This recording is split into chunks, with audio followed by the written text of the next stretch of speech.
you mentioned the transition from those early days into your own work, solution-oriented approach, and then inclusive therapy. I wonder if you could tell me a little bit about that change and inclusive therapy. Well, I always like to think that Erickson was a solution-oriented therapist, but he wasn't.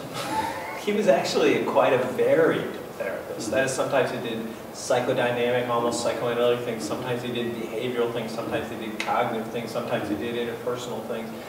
But there was one thread that ran through his work, and he was always looking for kind of the indigenous knowledge inside a person and inside their social systems and environment. What did they have already existing that he didn't have to add from the outside? He could just evoke from the inside of their lives. And again, sometimes in their social system, sometimes in their environment.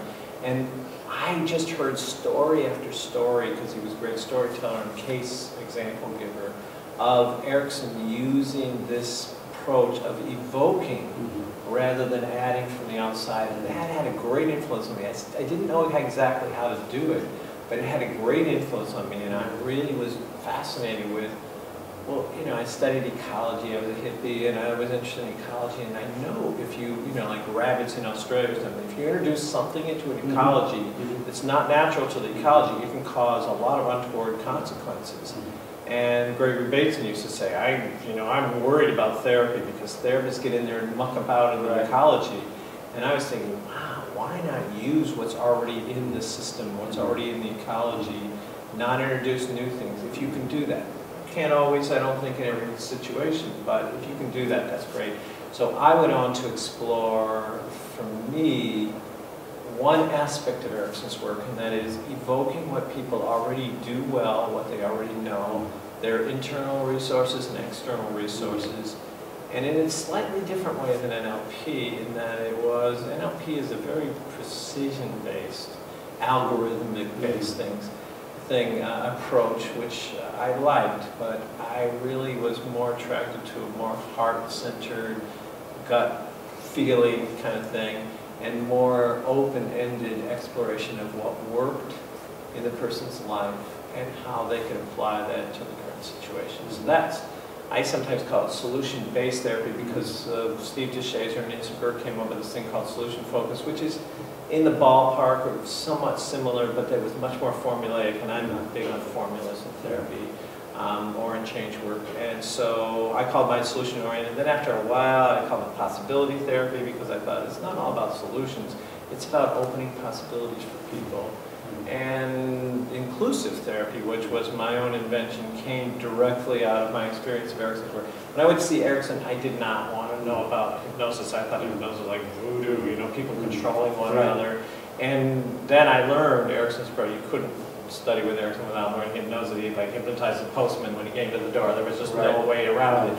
So I did learn hypnosis, and I liked it a lot, especially his approach, which was some combination of that old directive, old style hypnosis, and the new style, I guess is what I would say, is so gentle, so permissive, and evocative rather than suggestive or directive. And so out of that work, one time somebody came into my therapy practice, and I did some things that were hypnotic-like, but weren't using hypnosis. And I began to call that inclusive therapy. That is, that sometimes people get freed up from either the inner conflicts they have or the resistance they have by giving them permission. And two kinds of permission, permission to and permission not to have to. Erickson was big in his hypnosis doing.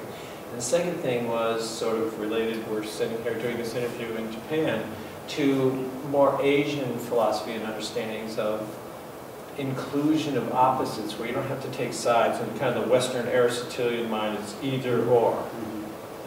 And this is the both and kind of logic, and it's like, yes, you can't change, and you're going to change.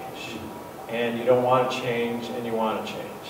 And giving people permission to hold either two aspects of themselves, two opposite seeming feelings at the same moment without a contradiction. And then the third aspect of inclusive therapy is finding exceptions. Like, I'm always organized except when I'm disorganized. I'm always on time except when I'm late. And then using that kind of richness of, it's not always one way to inform the therapy.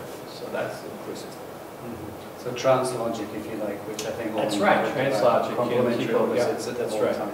And you know, we've spoken a bit, and I've seen some interview you did with Steve Gilligan. He's had a great influence on me. He and I were both students of Ericksonian around the same time. We're both students of Manley Grinder around the same time. And we've had a lot of similar influences, and we have a very different way of expressing those influences. So because he has a much different style than I do, but we're very good buddies, and we've cross-influenced one another. But I have to say, I think he's influenced me more than I've influenced him. You'd have to ask him about it. He says the opposite. Yeah, that's right. You'd have to ask him about it. But I see more of his influence in my work than I see the influence of my work in his. I think he's a very brilliant guy, and he's done some deep thinking and integration about all this stuff and deep practice about it. And I think that I'm really great at articulating pieces of these things in a very cognitive and structured way, partly influenced by Manley Grinder. I like to here's the pieces, I want to make it explicit, here's the way to do it. I really love learning that way. Knowing what to do next and how to think about it very clearly. So I'm pretty cognitively oriented when I teach. It's not just experiential stuff. I want people to get some conception as well as how to do it.